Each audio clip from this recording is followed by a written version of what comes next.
안녕하십니까. 오늘의 말씀을 시작하겠습니다. 나이가 아주 많으신 목사님이 어느 한 시골 교회에 계셨습니다.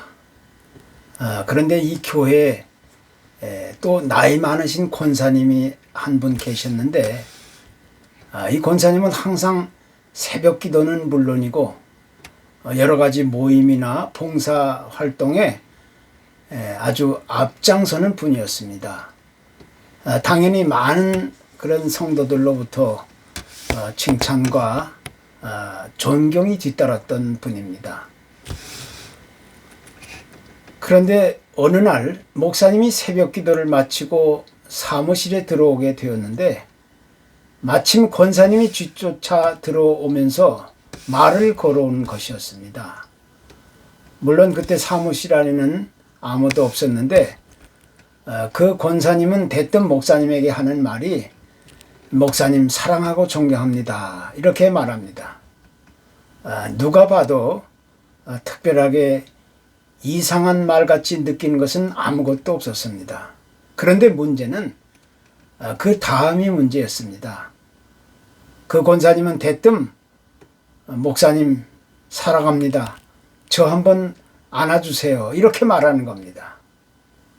참으로 어이없는 이 권사님의 말에 목사님은 당혹하여 할 말을 잊었습니다. 참으로 이상하고 이해하기 힘든 그런 권사님의 돌발적인 행동과 말이 아닐 수가 없었습니다. 좀 더 이 이야기를 쉽게 이해하기 위해서 한 에피소드를 소개하겠습니다.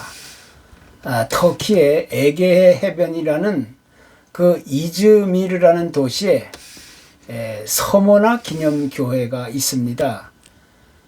이 교회를 담임하고 있었던 초대교회 폴리갑이라는 그 목사님에 대한 이야기인데, 이 폴리갑 목사님은 로마 총독이 예수 그리스도를 부인하고 로마 황제를 경배하라고 했을 때 그 명령을 거부하다가 결국 순교를 당하신 목사님이셨습니다.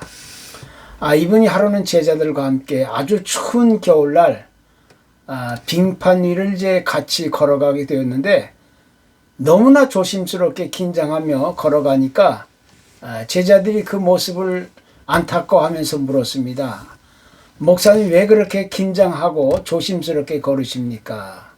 그러자 그 폴리갑 목사님이 이렇게 대답합니다.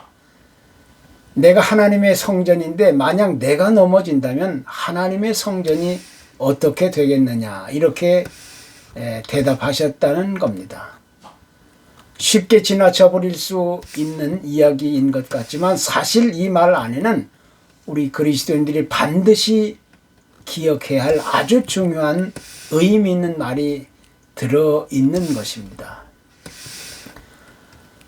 흔히 우리가 그리스도인의 삶을 이야기할 때마다 구약의 이스라엘 백성들이 겪었던 그 험하고 고달팠던 광야의 여정길을 떠올리게 됩니다. 이스라엘 백성들은 그 멀고 긴 40년간의 광야길을 행진하면서 수많은 사연과 사건들을 직접 목격하고 또 경험했습니다. 그 가운데는 홍해바다를 육지같이 건넜던 일이나, 또 먹을 물이나 음식이 없어서 고생했던 일, 또 하늘에서 내리는 만나와 메추라기를 먹게 되었던 그런 기적 같은 일, 또 하나님으로부터 십계명을 받고 또 구름 기둥과 불 기둥으로 그들의 갈 길을 인도하셨던 그런 하나님의 역사, 이렇게 수많은 일들이 그들 앞에서 벌어졌던 겁니다. 그렇지만 안타깝게도 그들은 하나님이 약속해 주셨던 가나안 땅을 밟아보지도 못한 채 외롭고 쓸쓸하게 광야에서 그만 생을 마감해야만 했던 것입니다. 그런데 이런 이스라엘 백성들이 그 험한 광야길을 지나오게 되었을 때 언제나 그들과 함께 있었던 것이 바로 하나님의 임재의 상징이었던 장막이라는 것이었습니다. 그들이 어느 곳에 잠시 머무르면 그곳에 하나님의 임재의 상징이었던 장막도 함께 거기 세워졌고, 또 그들이 다른 곳으로 이동하게 되면 하나님의 장막도 역시 그들과 함께 옮겨지며 이동하게 되었던 겁니다. 그러니까 하나님의 임재의 상징이었던 이 장막은 이스라엘 백성들과는 뗄래야 뗄 수 없는 아주 그런 막역한 그런 의미를 지니고 있었던 것이 사실이었습니다. 그래서 이 장막을 가리켜서 그들은 성막이다 이렇게 이야기하고, 또 더 큰 의미로서 하나님이 거하시는 성막은 다시 성전이 되었던 겁니다. 그래서 성전이란 성경 안에서 아주 중요하고 아주 특별한 의미를 제공하고 있는 사실을 우리에게 알려주고 있는 것입니다. 우리가 읽은 오늘 본문 말씀 속에서도 누구든지 하나님의 성전을 더럽히면 하나님이 그 사람을 멸하시리라. 하나님의 성전은 거룩하니 너희도 그러하니라. 이렇게 말씀하고 있습니다. 특별히 구약시대 사람들은 어느 누구도 하나님의 성전을 가까이 할 수가 없었습니다. 성전을 더럽힌다거나 흠을 낼 수도 없습니다. 왜냐하면 성전은 하나님이 거하시는 임재의 상징으로서 한마디로 아주 거룩한 그런 장소이었기 때문입니다.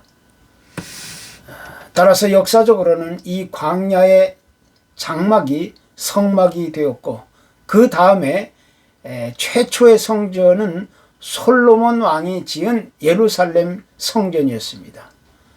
그런데 바벨론이 침략해 들어왔을 때 파괴되었다가 스룹바벨이라는 그런 선지자가 성전을 다시 세웠고, 그 후에 헤롯 왕이 성전을 다시 보수하여 세웠는데, 그 성전이 바로 예수님 당시에 있었던 성전이고, 그 이후에는 또 로마가 침략해 들어와서 그 성전을 완전히 파괴시켜 없애버렸습니다.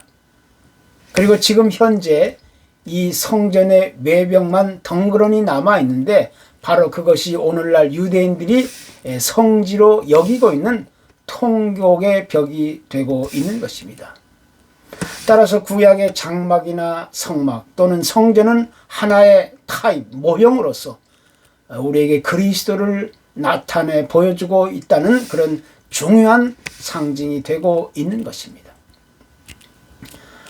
그런데 예수님 당시 많은 종교 지도자들이 예수님을 비난하고 반대하게 되었을 때 주님은 그들에게 이렇게 말합니다. 너희가 이 성전을 헐라 내가 사흘 동안에 일으키리라 라는 말씀이었습니다. 이 말을 당시의 사람들은 그 누구라도 이해할 수가 없었습니다. 왜냐하면 헤롯이 다시 세운 그 성전은 40년 이상이나 걸렸는데, 그 성전을 헐면 3일 만에 다시 세운다고 하니까 그걸 올바로 이해하고 믿을 사람이 어디 있었겠습니까? 당시의 사람들은 그런 예수님을 바라보면서 하나님을 모독하고 있는 그 장본인이라고 그렇게 비난하기 시작했던 것입니다. 그렇지만 주님의 말씀은 성전이었던 자기 자신의 그 육체를 가리켜 하신 말씀이었습니다. 즉 성전이란 눈에 보이는 헤롯 성전이 아니라 자기 자신의 십자가의 죽음을 뜻하고 계셨던 것입니다. 그렇기 때문에 당시의 사람들은 예루살렘 성전을 하나님의 성전으로 생각하면서 그곳에 하나님이 계신다고 믿었지만, 이제 더 이상 눈에 보이는 그곳은 성전이 될 수 없는 것입니다. 3일 만에 다시 살아나신 그리스도만이 온전한 성전이 되고 있는 것입니다. 그런데 이보다 더 중요한 사실은 십자가 처형으로 죽으셨다가 3일 만에 다시 살아나신 예수님은 지금도 살아계셔서 영으로서 우리 안에 들어와 계시기 때문에 이제는 우리가 바로 하나님의 거하시는 성전이 되었다는 사실입니다. 그래서 오늘 본문도 너희는 하나님이 거하시는 성전이 되었다. 하나님의 성전은 거룩하니 너희도 거룩하라. 이렇게 강조하고 또 강조하고 있는 것입니다. 누구든지 예수 그리스도를 마음으로 믿고 받아들이고 모셔드리기만 한다면 그 사람 안에는 성령님이 들어오시게 되는 것이고, 그 사람은 결국 하나님을 모시고 살아가는 거룩한 성전이 되어가는 것입니다.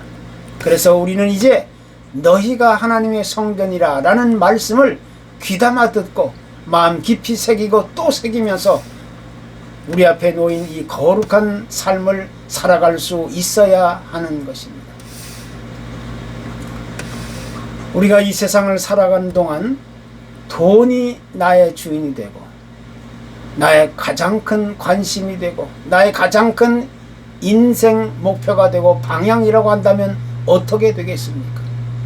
또 세상적인 부와 명예와 권력이 나의 주인이 되고 나의 관심이 되고 나의 인생의 목표가 되고 나의 방향이 된다면 그 사람은 어떻게 되겠습니까? 또 우리가 세상에 있는 동안 그 무엇이 나의 주인이 되고 또 그 무엇이 나의 인생의 주된 관심과 목표가 된다면 우리는 그 안에서 결코 헤어날 수 없는 불행하고 비참한 그런 노예의 삶을 피할 길이 없는 것입니다.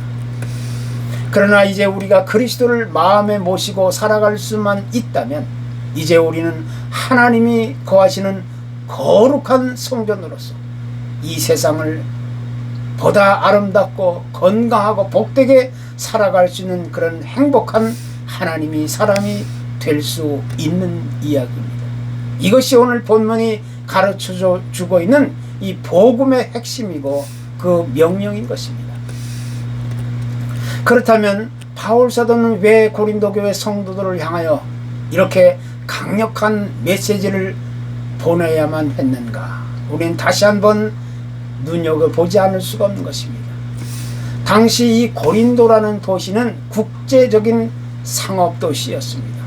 수많은 사람들이 항구를 통해서 들어오고 나가면서 많은 교류가 이루어졌고 또 상업이 매우 발달한 곳으로서 아주 다양한 배경을 가지고 있었습니다. 그래서 이곳에는 자유인이나 노예도 있었고 또 헬라인도 있었고 유대인도 같이 있었습니다. 또 돈 많은 부자들도 있었고 아주 가난한 사람들도 있었습니다. 그렇게 되다 보니 자연히 교회 안에서는 매우 다양한 의견이나 주장이나 목소리가 나올 수밖에 없었던 것이 당시 상황이었습니다.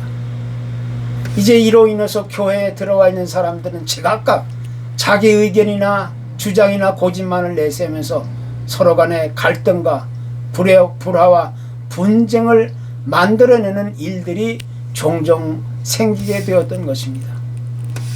그러니 이 교회를 인도해가는 바울 사도에게 있어서 참으로 해결하기 어려운 문제를 반드시 풀어가야 할 그런 숙제를 안게 되었던 것입니다. 그래서 바울 사도는 고심 끝에 너희가 하나님의 성전이라 라는 메시지를 그들에게 아주 강력하게 전하지 않을 수 없게 되었던 것입니다. 특별히 이런 말씀은 유일하게 바울 사도만이 가르친 말씀이 아니었습니다. 구약 레위기 19장에도 너희는 거룩하라 이는 나 여호와 너희 하나님이 거룩함이니라 이렇게 말씀하고 또 신약 마태복음 5장에도 하늘에 계신 너희 아버지의 온전하심과 같이 너희도 온전하라 이렇게 가르쳐주고 있기 때문입니다. 그러니까 이제 우리 그리스도인은 주님을 마음에 모시고 사는 사람으로서 당연히 거룩한 삶을 살아가야 할 그런 책임과 의무와 사명이 있다는 사실을 바울 사도는 다시 교훈해 주고 있는 것입니다. 그 유명한 감리교의 요한 웨슬레가 어느 날 기도를 하다가 깜빡 잠이 들었을 때 꿈을 꾸게 되었습니다. 아름답고 찬란한 천국을 구경하게 되었는데 그때 천사가 나와서 웨슬레를 아주 반갑게 맞아주는 것이었습니다. 그래서 웨슬레는 궁금하던 차에 천사에게 물었습니다. 이곳에 도대체 어떤 사람이 올 수 있는 것입니까? 내가 몸담고 있는 감리교 신자들입니까? 이렇게 물었습니다. 그랬더니 그 천사는 책을 한참 뒤져보더니 여기에 감리교인은 한 명도 없습니다. 그러자 웨슬레는 큰 충격에 빠졌습니다. 아, 내가 실수를 한 것이구나. 그렇다면 장로교인들은 얼마나 와 있습니까? 하니까 여기에는 장로교인들도 없습니다. 그러면 침례교인들은 얼마나 와 있습니까? 그러자 여기에는 침례교인들도 없습니다. 이런 대답을 했습니다. 웨슬레는 크게 당황하여서 그럼 도대체 어떤 사람이 여기에 들어오게 되는 것입니까? 이렇게 묻게 되었습니다. 이때 천사는 대답합니다. 여기에는 오직 그리스도인들 뿐입니다. 라는 대답을 했다는 것입니다. 바울 사도가 오늘 우리에게 그리스도를 향하여 너희가 하나님의 성전이라고 말씀하신 것은 다른 어떤 특별한 이유가 있기 때문이 아닙니다. 너희가 하나님의 성전이라 이렇게 크게 외치고 있는 아주 중요한 이유는 이제 우리 안에는 그 누구도 부인할 수 없는 거룩한 성령님이 들어와 계시기 때문이라는 것입니다. 그런데 당시의 고린도 교회 성도들은 그 누구도 성령님이 들어와 계신 것 같은 그런 아름다운 거룩한 삶을 살아가고 있지 못했던 것입니다. 그래서 바울 사도는 다시 외치기를 하나님의 성령이 너희 안에 계신 것을 알지 못하느냐 이렇게 반문하면서 그들에게 강력하게 레슨하고 명령하고 있는 것입니다. 이것은 당시에 고린도 교회 성도들에게 하신 말씀이 아니라 바로 오늘 우리 현대를 살아가는 그리스도인들에게 외치고 있는 메시지라는 사실을 우리는 부인할 수 없는 것입니다. 사람은 누구나 자신이 알고 있는 지식이나 정보와 경험과 이론으로 어떤 사건이나 사물을 판단하고 선택하고 결정하는 그런 본능적인 그런 습관을 가지고 살아가게 됩니다. 그래서 자기 생각과 판단과 선택이 옳다고 여겨지면 그 외의 것들은 무조건 거부하고 외면하는 습관을 굳혀지게 되는 겁니다. 그래서 어린아이가 나이가 들고 커갈수록 자기 고집이나 주장이나 의견을 더 강하게 나타나게 되는 이유가 되는 것입니다.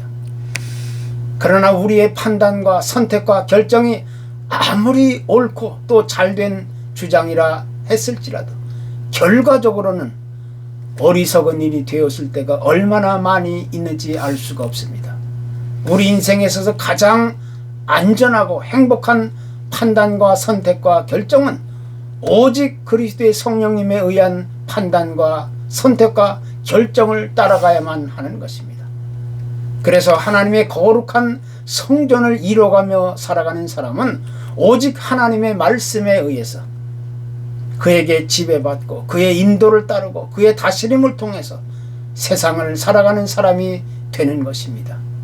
이보다 더 나은 사람은 그 어디에도 없는 것입니다. 아무쪼록 하나님의 거룩한 성전을 이루어가는 그런 아름다운 삶을 살아갈 수 있기를 간절히 소원합니다. 감사합니다.